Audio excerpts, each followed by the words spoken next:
Hi, I'm Casey Bear, and as I was wandering around this here internet, I found an interesting article. Thought I'd talk about it. British military interested in Iron Man flying suit. I mean, with a title like that, how could I not be intrigued?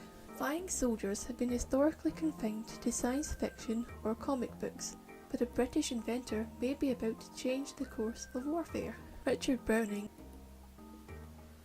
of Wiltshire has constructed a personal flying suit and amazed delegates at this year's TED conference. Mr. Browning, a Royal Marine Reserve, said a member of the British military had already displayed interest in the suit and had told him that the Ministry of Defence had given up the idea of flying soldiers until they saw the design. I'm not too sure about the design.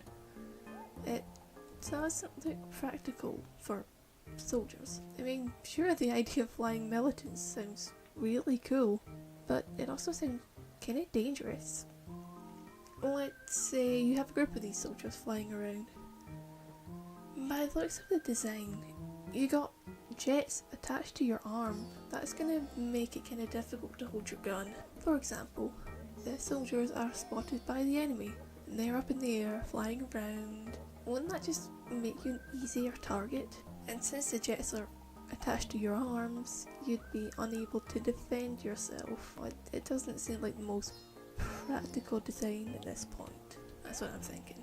The suit works using 6 miniature jet engines, or thrusters, which are attached to the rigid exoskeleton at the back and arms. It takes off vertically and can be controlled by moving the arms, while a display inside the helmet gives updates on fuel consumption. How much fuel do these things take?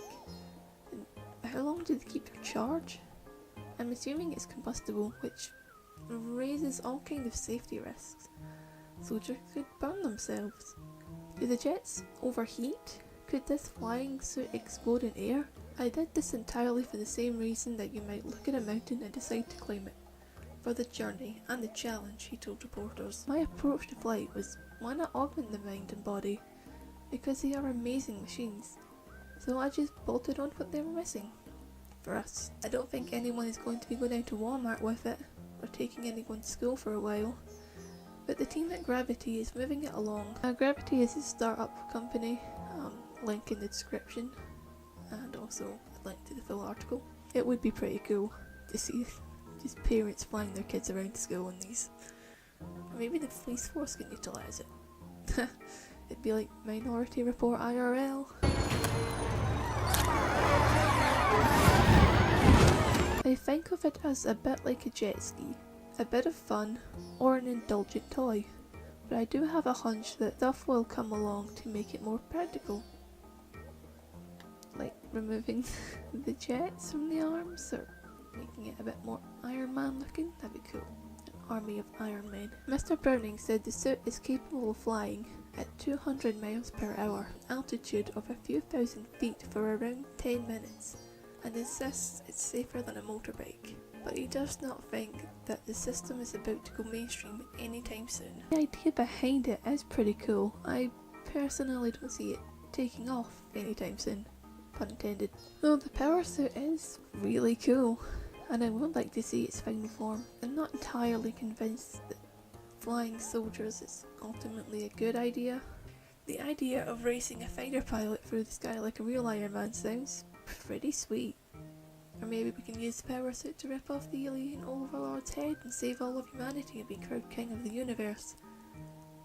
I think I've gotten a little bit off track here. I'm not an expert on this kind of subject, but I'll definitely be following this story. Maybe in the future, if anything interesting happens, I'll make a part 2. Until that time comes, take care, y'all.